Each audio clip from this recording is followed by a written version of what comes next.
A las 10:10 de la mañana del 15 de julio de 2026, un helicóptero de ataque ruso, Mi-28, levantó vuelo desde una base avanzada en la región fronteriza de Belgorod. Su misión era patrullar el espacio aéreo, establecer una red de defensa antiaérea a baja altitud y neutralizar los drones ucranianos que venían golpeando posiciones rusas. Los dos pilotos a bordo no tenían razón para sospechar que aquella mañana sería diferente a cualquier otra. El helicóptero descendió hasta los árboles y comenzó a seguir los pliegues del terreno con precisión metódica. Usaba los cinturones de vegetación y las irregularidades del suelo para mantenerse invisible ante los puestos de observación ucranianos al otro lado de la frontera. Era una táctica conocida, probada, eficaz, pero esa familiaridad con el procedimiento sería precisamente su mayor vulnerabilidad. Lo que parecía rutina era, en realidad, el primer paso hacia una trampa. Desde las 8 de la mañana, 6 operadores ucranianos de drones FPV Shrike 10 llevaban más de 2 horas inmóviles entre los árboles. No hablaban, apenas se movían, y sus equipos permanecían apagados para no emitir ninguna señal detectable.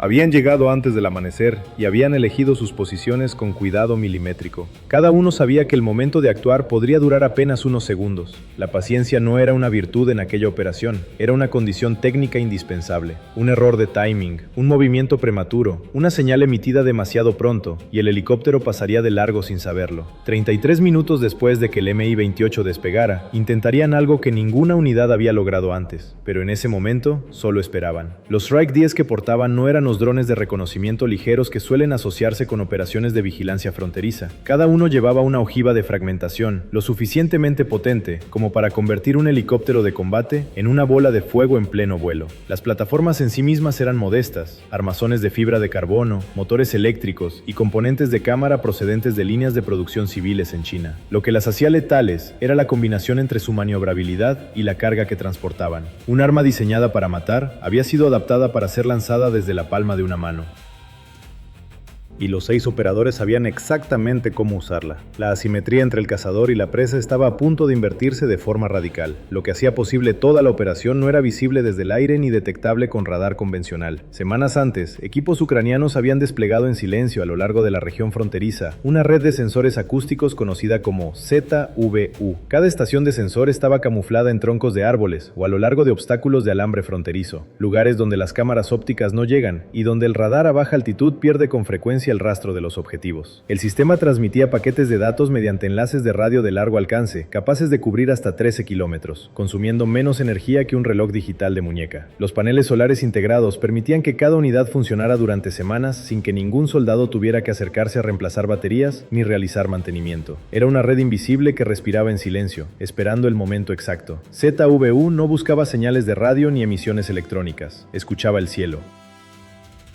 Los motores Krimov TV317 del Mi-28 giran a 15.000 revoluciones por minuto y generan una firma acústica característica en una banda de frecuencia de entre 250 y 325 Hz. Esa frecuencia atraviesa la niebla, penetra las copas de los árboles y se propaga a través de los cinturones de vegetación, donde las cámaras no ven nada. Cada sensor registraba el milisegundo exacto en que ese sonido llegaba a su posición. Comparando las diferencias de tiempo de llegada entre múltiples estaciones, el sistema calculaba por triangulación la dirección, la velocidad y la altitud del helicóptero. El sonido viaja por el aire a 343 metros por segundo, y esa diferencia de milisegundos era suficiente para construir una imagen completa del objetivo. La inteligencia artificial integrada en ZVU no solo detectaba el sonido, lo identificaba. El sistema comparaba en tiempo real cada señal capturada con una biblioteca acústica militar prealmacenada, distinguiendo el perfil sonoro del Mi-28 del de camiones, tractores, aeronaves civiles o cualquier otro helicóptero que pudiera operar en la zona. Es el equivalente en campo de batalla a Flight Radar 24, pero sin necesitar que el objetivo emita ninguna señal propia. Con datos combinados de múltiples estaciones receptoras, ZVU podía fijar la posición del helicóptero con un margen de error inferior a 45 metros dentro de un radio de 13 kilómetros. En el momento en que el Mi-28 entró en el área de cobertura, sus coordenadas fueron enviadas de forma inmediata a los 3 equipos de operadores. El helicóptero no lo sabía, pero ya había sido marcado. Los 6 operadores se dividieron en 3 equipos de 2 personas y ocuparon 3 zonas clave. El primer equipo vigilaba el corredor que discurría paralelo a la línea ferroviaria Moscú-Járkov. El segundo equipo controlaba el área conocida como Colinas Blancas. El tercer equipo se apostó en el valle del río Seversky Donets, donde el terreno bajo y las arboledas de ribera podían ser usadas por el helicóptero para enmascarar su ruta. La información que había activado toda la operación llegó a través de la red de reconocimiento partisano de los agregados, que confirmó la dirección de vuelo, la altitud y el corredor probable del Mi-28. Los teléfonos de los 6 operadores vibraron casi al mismo tiempo. Tenían una sola oportunidad. Si fallaban, el helicóptero completaría la red de defensa antiaérea y bloquearía futuras operaciones de drones ucranianos. La misión del Mi-28 no era solo patrullar, era construir una arquitectura de control del espacio aéreo que haría inviables los ataques futuros con drones ucranianos a baja altitud. Cada kilómetro que recorría sin ser interceptado era un kilómetro más de red consolidada. Los pilotos rusos no usaban sistemas de emisión activa para no convertirse en blancos electrónicos fáciles de detectar. Navegaban siguiendo la línea del ferrocarril y los accidentes del terreno como referencias visuales, porque las señales de satélite en la zona estaban siendo distorsionadas por equipos de guerra electrónica de ambos bandos. Volaban a 110 millas por hora, a 36 metros de altitud, con una disciplina táctica impecable. Y sin embargo, cada rotación de sus motores estaba siendo registrada, analizada y convertida en coordenadas por una red que ellos ignoraban por completo.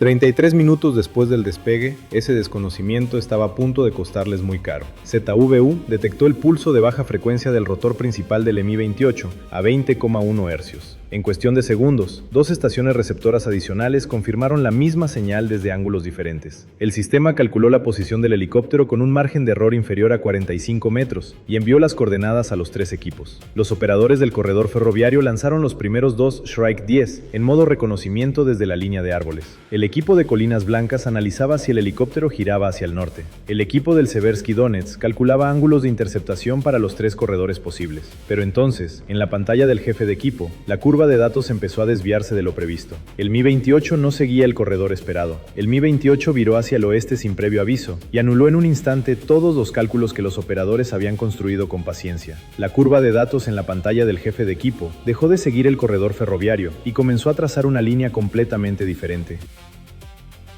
El helicóptero no había detectado la emboscada, simplemente había cambiado de ruta por razones tácticas propias, pero el efecto era idéntico al de una detección. El punto de interceptación calculado había quedado obsoleto en segundos. A 110 millas por hora, cada segundo de retraso equivalía a 50 metros más de distancia ganada por el objetivo. El equipo del corredor ferroviario mantuvo su Shrike 10 en el aire mientras recalculaba el nuevo ángulo de aproximación. El equipo del Seversky Donets actualizó sus vectores de interceptación para los 3 corredores posibles simultáneamente.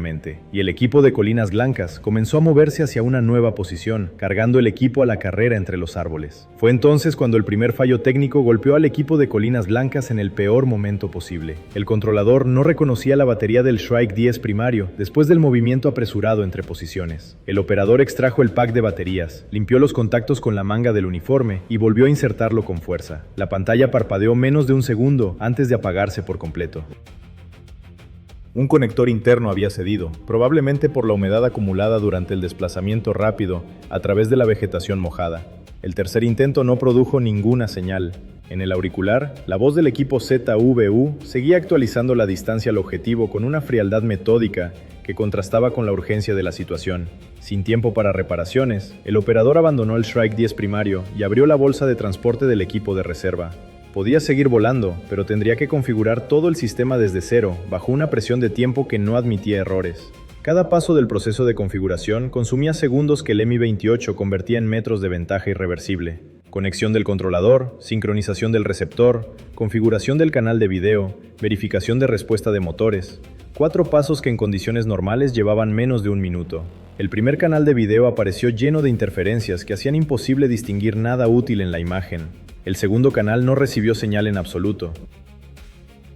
En el tercer intento, la imagen de la cámara apareció por fin, temblando levemente a través de la niebla y los troncos de los árboles que había delante. El Shrike 10 de reserva funcionaba, pero durante el tiempo perdido en el cambio de equipo, el helicóptero había avanzado casi otro kilómetro y medio más. El equipo del Seversky Donets actualizó inmediatamente el nuevo rumbo de aproximación. Ya no era posible cortar el corredor ferroviario en línea recta. Los Shrike 10 tendrían que girar hacia el oeste y cruzar diagonalmente la nueva trayectoria del helicóptero. Era un problema de geometría pura resuelto bajo fuego de reloj. La niebla que cubría el valle del Seversky Donets comenzaba a dispersarse en bandas blancas y densas que lo oscurecían todo a ras de suelo. ZVU podía seguir escuchando el Mi-28 con precisión, pero los datos acústicos solo proporcionaban una zona objetivo, no una imagen visual suficientemente nítida para guiar un dron a 110 millas por hora. El operador del Shrike 10 de reserva empujó el acelerador hacia adelante y la plataforma despegó del suelo, rozó la hierba y aceleró hacia la niebla.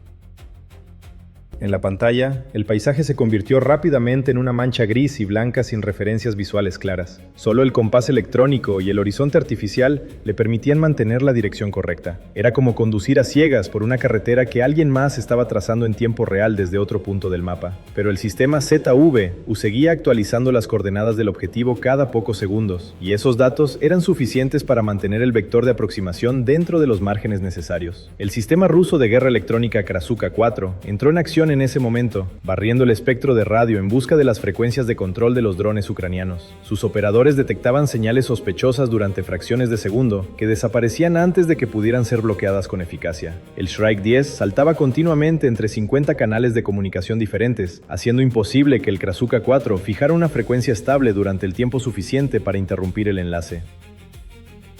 Los árboles y el acantilado reflejaban las ondas de radio en múltiples direcciones, añadiendo una capa adicional de confusión a los operadores electrónicos rusos. Cuando la interferencia alcanzó su nivel máximo, la imagen en la pantalla se fragmentó en bloques y desapareció por completo. El Shrike 10 activó de forma autónoma sus sensores inerciales y los mapas de imagen precargados para reconocer el borde del bosque, la línea del ferrocarril y el terreno que había debajo. Ya no dependía completamente del operador para mantener su rumbo hacia las coordenadas calculadas por ZVU. Era una máquina que continuaba sola hacia un punto que alguien más había determinado que era el correcto.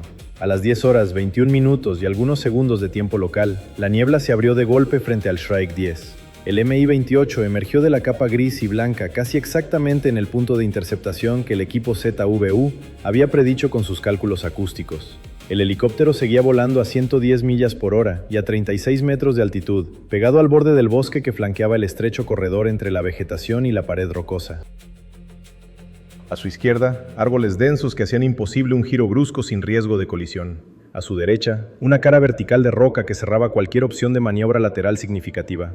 Los dos pilotos rusos habían elegido ese corredor precisamente por su capacidad de enmascaramiento ante el radar ucraniano, sin saber que esa misma elección los estaba metiendo en un embudo del que no había salida fácil.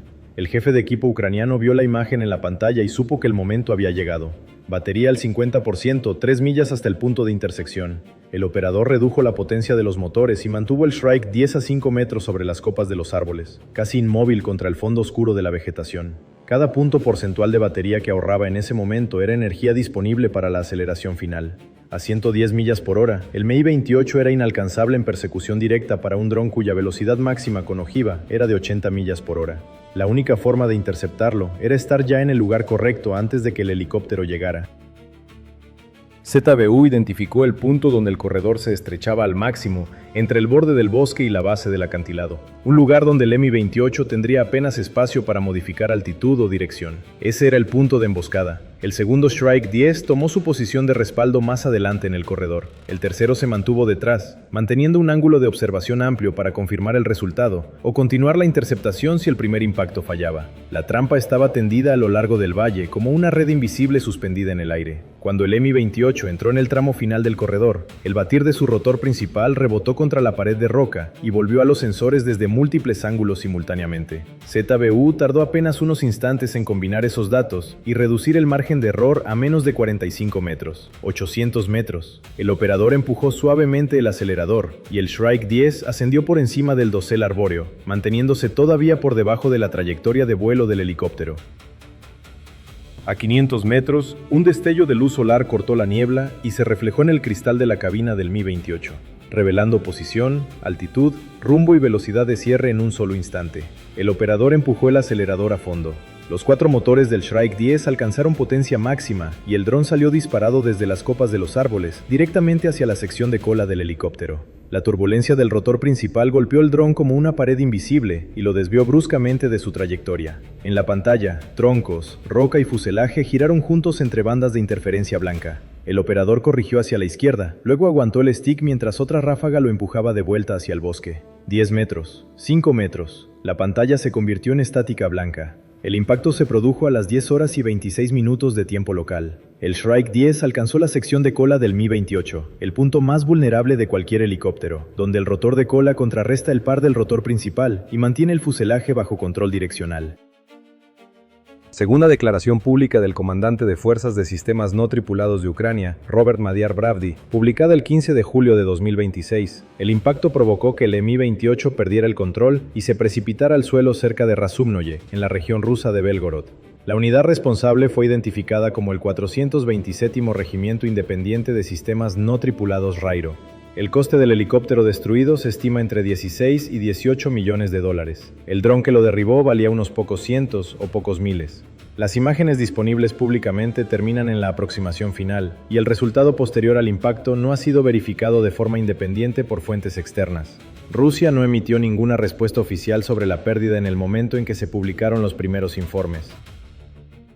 Lo que sí quedó documentado fue la cadena completa que hizo posible ese resultado.